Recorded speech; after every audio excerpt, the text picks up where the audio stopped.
Pleasant good morning to everyone. Um, I am honored to be in front of this diverse audience of medical practitioners.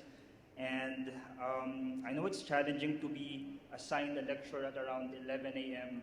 right before everyone gets lunch. So I don't want to keep everyone waiting for their lunch. So let's keep this straightforward. My topic for this morning is on tumor markers, choosing the right serum and molecular biomarkers. And to be honest, when I got the email to give this talk, I was a bit apprehensive because as pathologists, as a molecular pathologist who wants to develop more molecular biomarkers for the local market, it's hard to balance advocating for a new test and balancing that against judicious use of that test, because we sort of want to have that test used by more patients, but it's really finding the right balance of who to recommend that test for. And as we will see in the next few slides, there is really a niche application for each serum tumor marker and each molecular biomarker. Okay, these are my disclosures. And as I'd like to start off with what we want to achieve at the end of this lecture, and I hope we have an open discussion later. We want to review the current landscape of tumor markers and molecular markers with the emphasis on cancer screening and diagnosis. We also want to review and discuss the current blood-based cancer biomarkers and their specific utilities. And along the way, we want to also provide an algorithm of how to use these biomarkers for both cancer screening, monitoring, diagnosing, and surveillance of various tumors. So we'll be selecting only a specific number of tumor biomarkers in the interest of time. And I know, again, this is a diverse audience, so I want to be on the same page as everyone as to what we are talking about when we say tumor markers or tumor biomarkers. So tumor markers are any measurable substance produced by the tumor or produced by the body in response to the tumor. And from a diagnostic and treatment standpoint, it's very important to look into the possibility and promise of these tests, because they can give biologic information to the specific malignancy. So it can help us diagnose in some cases, it can help us prognosticate which cancers will behave badly, which cancers can be more of a watch and wait approach. And also in some instances, we can detect specific biomarkers that can help us predict which cancers will respond to specific treatment protocols. And in this realm, we call them predictive biomarkers because, again, they predict response to treatment. Specific biomarkers can also be used to monitor for recurrence, and the concept of using this to sort of active surveillance of different patients is very promising. Instead of doing something very invasive like a repeat biopsy, a simple blood draw can be done for these patients. So also as a part of an introduction, there are different types of tumor markers or tumor biomarkers, and we can classify them in various ways. And one such approach is to classify them as to how we want these biomarkers to be used. What are the test indications, what patients and what clinical case will need these particular biomarkers. So in the realm of a cancer of unknown primary, and this can occur, and we've seen this in actual clinical cases wherein the patient presents with a metastatic focus, and at the time, even if we do various imaging modalities and various biopsies, in some cases, these cancers, we don't know where they're coming from, so we call them cancers of unknown primary. And in this particular instance, if we use a biomarker to sort of give us an idea of where the cancer is coming from, we call them diagnostic biomarkers. And again, in the realm of predictive biomarkers, they help predict whether cancer will respond to a specific treatment. If a biomarker is prognostic, it will give us an idea of whether that tumor or cancer will behave more aggressively or not. In patients who are undergoing treatment or have undergone treatment, you can use these blood-based biomarkers to sort of monitor and measure minimal residual disease and also possible early recurrences. So in that instance, it's very promising because again, instead of doing something very invasive, you can be more proactive in that approach. The concept of minimal residual disease has been around for a very long time, especially in the realm of hematolymphoid tumors like in CML, where we sort of monitor the BCR-ABL transcripts over time and see whether they're detectable or not in the patient's bloodstream. But in the realm of solid tumors, it's a bit more difficult, and there are technical and biologic nuances as to how to measure this and how to best approach these patients. Okay, we can also classify tumor markers as to what sample are used for testing.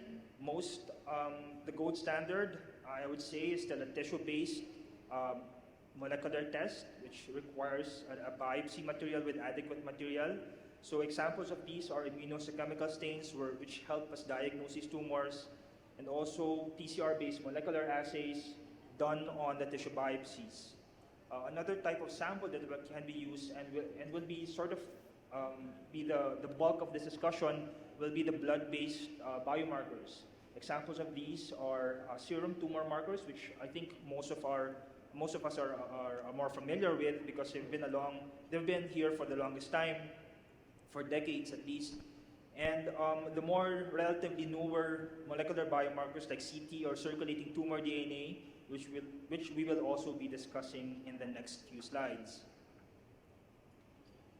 As to the type of analyte or what specific substance we're trying to measure in these samples, whether it's blood or tissue, we can classify these tumor markers as either proteins like prostate-specific antigen in patients with prostate cancer, carcinoembryonic antigen in patients with colorectal cancer, AFP in patients with testicular cancers, and hepatocellular carcinomas.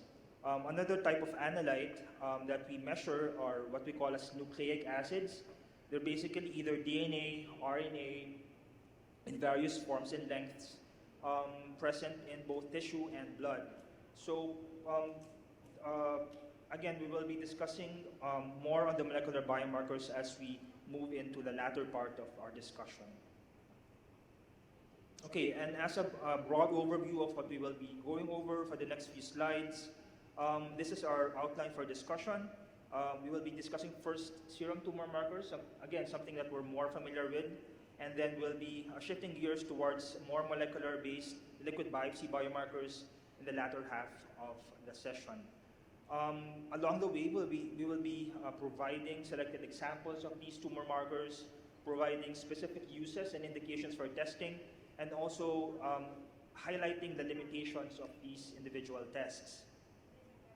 The same will go for the liquid biopsy biomarkers, focusing more on cell-free DNA in our discussion. Okay, let's start off with our serologic tumor markers. And I know this is a bit of a busy slide with a list of available tumor markers in the market right now. So we have a lot of tumor markers that have been described for the past few decades. They're basically have different specificities in terms of what tumor can produce these tumor markers. Another challenge can be the sensitivity and specificity of these serum tumor markers. And in the clinical setting, the relevant question is what level of a serum tumor marker will be clinically relevant for that particular case.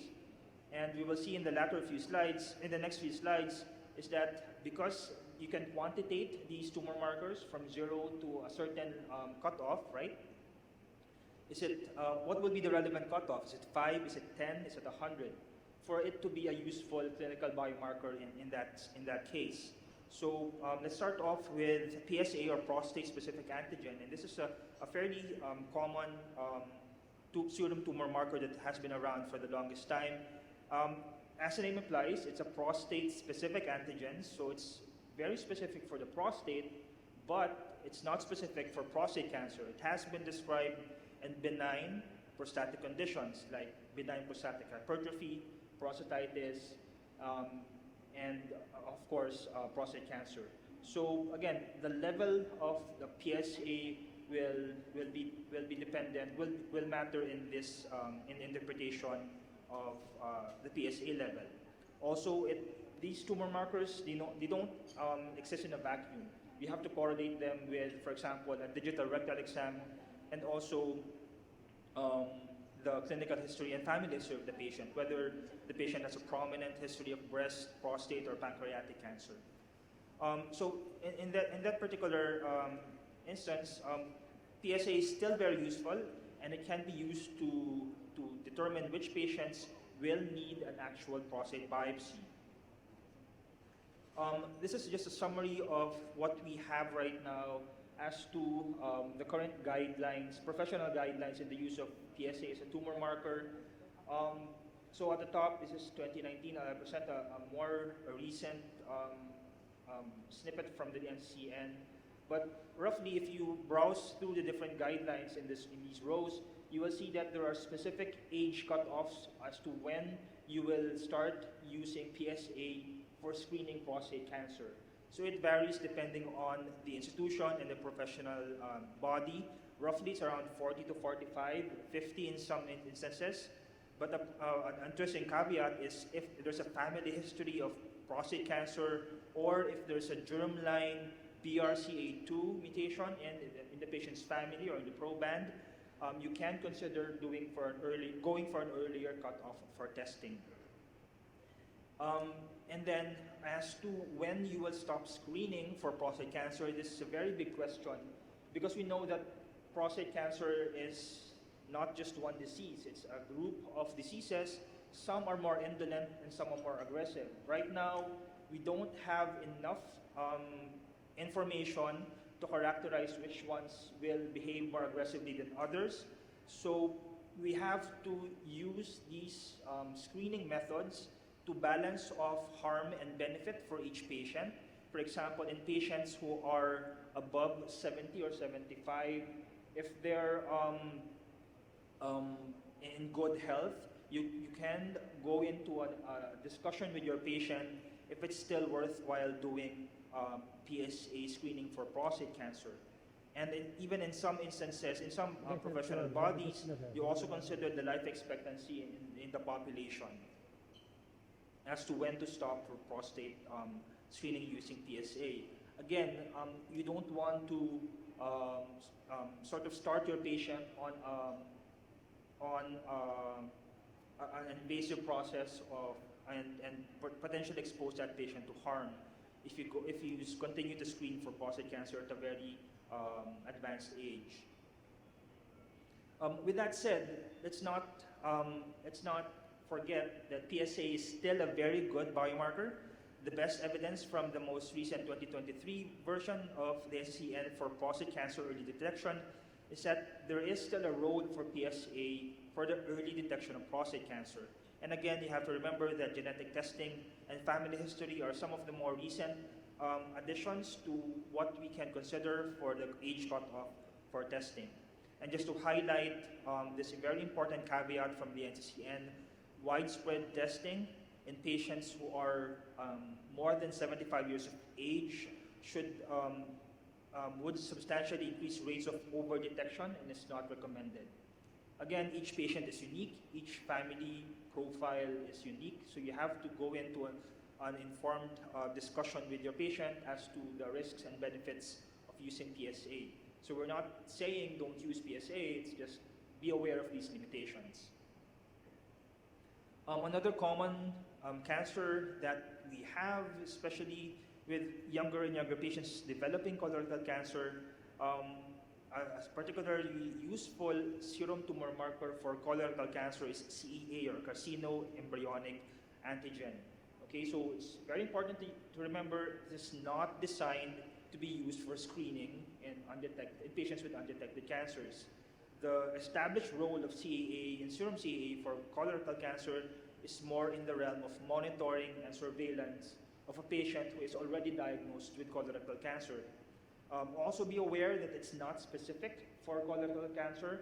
There are also tumor types like medullary thyroid cancer who are patients with these other non-CRC cases can also have elevated CEA levels.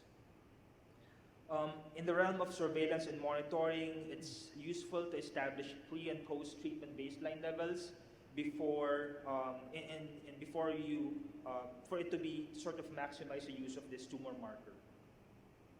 And just to highlight the other list of malignancies who have been described to have elevated CEA levels as well. Aside from colorectal, you have a specific rare type of thyroid cancer. Also, breast cancers is known to elevate CEA. Liver, lung, ovarian, pancreatic, and even prostate cancers have been known to elevate CEA. Okay, going back to the guidelines, I will be presenting guidelines for most of the lecture because if you browse through the literature nowadays, you will be bombarded with a lot of serum and molecular biomarkers. So it's good to be grounded with what the guidelines recommend as to balance of the financial toxicity of these of testing. Okay, so looking at the more recent NCCN guidelines for colorectal cancer screening, CEA is not listed here. Again, the recommended modalities are colonoscopy, occult blood test, and it's interesting to note they included a multi-target stool DNA test for patients who will prefer for a less invasive procedure. And in the actual guidelines for treatment and monitoring or surveillance for colon cancer, it does include CEA with varying frequencies depending on the stage and baseline levels. Okay. Another tumor marker to highlight is AFP. This is alpha-fetoprotein. It's not specific for hepatocellular carcinoma. It's also been used for testicular and ovarian tumors, and it's in the latter use for testicular and ovarian tumors. You can use this in conjunction with beta HCG determination. Again, not useful for screening, but it's very useful for follow-up if you have a baseline elevated level. I included this particular serum tumor marker, SCC, or squamous cell carcinoma antigen, just to highlight a few things. The name is very telling. It's elevated in patients with squamous cell carcinoma, although it's not specific for a specific tumor type. So it's been elevated in carcinomas of the liver, lung, and even skin. So it can be used in patients who have been biopsy diagnosed with these tumors. Looking at the data specifically for lung squamous cell cancer, sensitivity is worrisome. It's about 20 to 53%. So it's roughly the same values as a coin toss, right? So if you toss a coin, heads or tails, 50%. So it's roughly the sensitivity of SCC in lung squamous cell carcinoma is about same values as a coin toss. The caveat here is that it's not recommended for screening because it can be elevated in non-malignant cases as well, like asthma, tuberculosis, sarcoidosis, eczema, and psoriasis. So be wary of the limitations of each of these tumor markers because it can be elevated in non-tumor conditions. So this just highlights a growing list of serum tumor markers, again, with variable clinical utility. Some can be used in the differential diagnosis, some can be used in the prognosis and monitoring, and some can be used for treatment monitoring. Okay, in the next few minutes, I will be shifting gears towards something more of my comfort zone, like these molecular or nucleic acid-based tumor markers. So we'll be discussing mainly on cell-free DNA testing. I hope we have time to touch on circulating tumor cell testing. I'll present some of the limitations and the caveats in the use of these molecular tumor markers. So circulating tumor DNA, or ctDNA for short, is, you've probably seen this interchangeably discussed with cfDNA or cell-free DNA. And the reason behind it is because it's similar to cell-free DNA, But if you sort of separate the fraction of cell-free DNA that's specifically coming from the tumor, that is what we call as circulating tumor DNA or ctDNA. So it's just a part of cell-free DNA. So the concept behind the use of this marker in the blood is that you know that tumors grow and are fed off by a vascular blood supply, right? So for a tumor to grow, it has to be well vascularized. So as those tumor cells die off and are replaced by new ones, and undergo necroptosis or apoptosis, the nucleic acid material in the center of the tumor cells will be released into the bloodstream. And the promise of using CF or ctDNA is that you can go without an invasive biopsy and then simply do a blood draw and then potentially detect specific fragments of tumor DNA from a less invasive sample. So that's a very promising concept, and we have been doing this for a couple of years now, especially for lung cancer. We will present some caveats later on. This is different though from CTCs or circulating tumor cells. CTCs are sort of entire cells that are sort of sloughed off from the main tumor and are circulating in the bloodstream.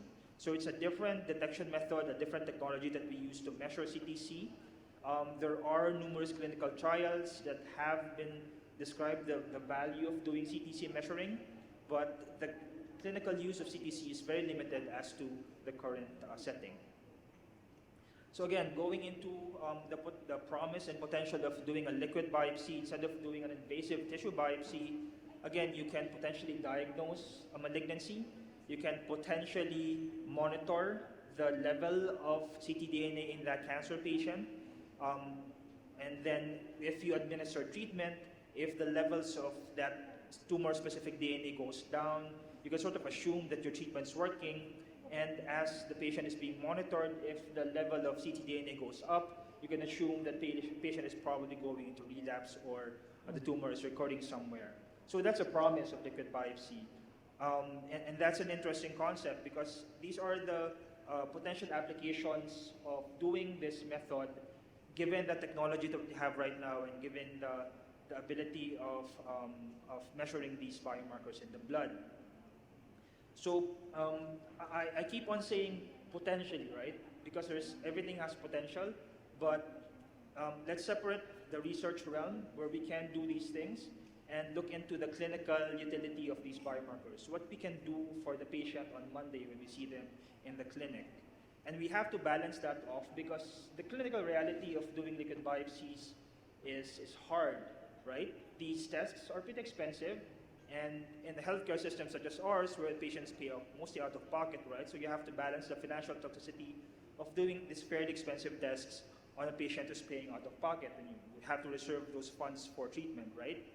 So the reality of liquid biopsy is that in these specific indications, like in colon cancer and in lung cancer, two of the more common cancers in our country right now, the NCCN guidelines, if you refer to them, the more recent versions, they clearly say that cfDNA or ctDNA should not be used to replace histologic tissue diagnosis.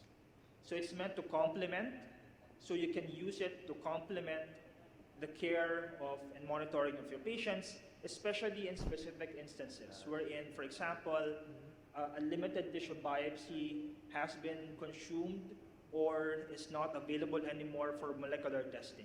So in that instance, you can use a liquid biopsy to sort of complement a potential tissue diagnosis and molecular biomarker detection. But be aware of the false negative rate of doing these tests. Meta-analysis of liquid biopsy papers state we can roughly assume that there's a 30% false negative rate. And that's a pretty big number, right? That's about roughly 1 in 3 patients who are getting a liquid biopsy. You could potentially miss an actionable mutation. It's not saying that we should not use it, but at the back of our mind, keep that number, be aware of that number, because if a ctDNA test is negative, you will still need a tissue biopsy in the right clinical context. Okay, shifting to colon cancer now. I know this is a pretty small text, so I sort of highlighted that in the text box at the bottom right. So there are numerous biomarkers that have been creeping into the guidelines, and I'm sure you've been aware of ctDNA post-surgical, in the post-surgical setting for colon cancer, multi-gene assays, and an immunoscore, sort of trying to evaluate the tumor microenvironment in the cancer biopsy. So a lot of these data are promising. The research is very promising. But again, looking at the clinical guidelines on the use of these tests right now, and again, these may change in the future as more data comes in, there's insufficient data to recommend post-surgical ctDNA to estimate the risk of recurrence or influence whether your patient gets chemo or not. It's interesting to note that in the same guideline, they do encourage enrollment in a clinical trial to help in data generation.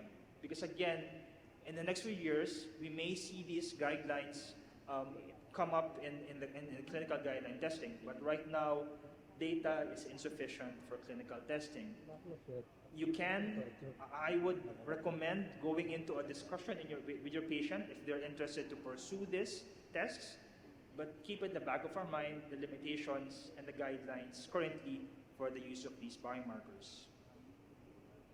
Okay, just to highlight some of the things that we've sort of discussed, there are specific indications for testing for cfDNA, specifically non-small cell lung cancer, again in patients who are unfit for an invasive tissue sampling, or if there's a tissue biopsy but it's been consumed by earlier tests. There are caveats and limitations to be aware of. Be aware that you have to use a validated assay for these tests. And another limitation of doing a liquid biopsy is that you don't see the tissue changes that happen in patients who undergo treatment. And that's something that we have to be aware of.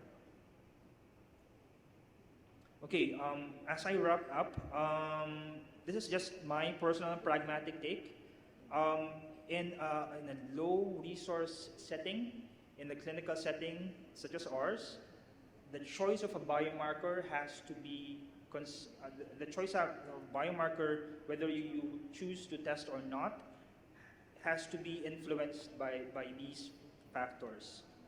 Is that biomarker an independent variable that's cost effective, and will that actually change clinical management?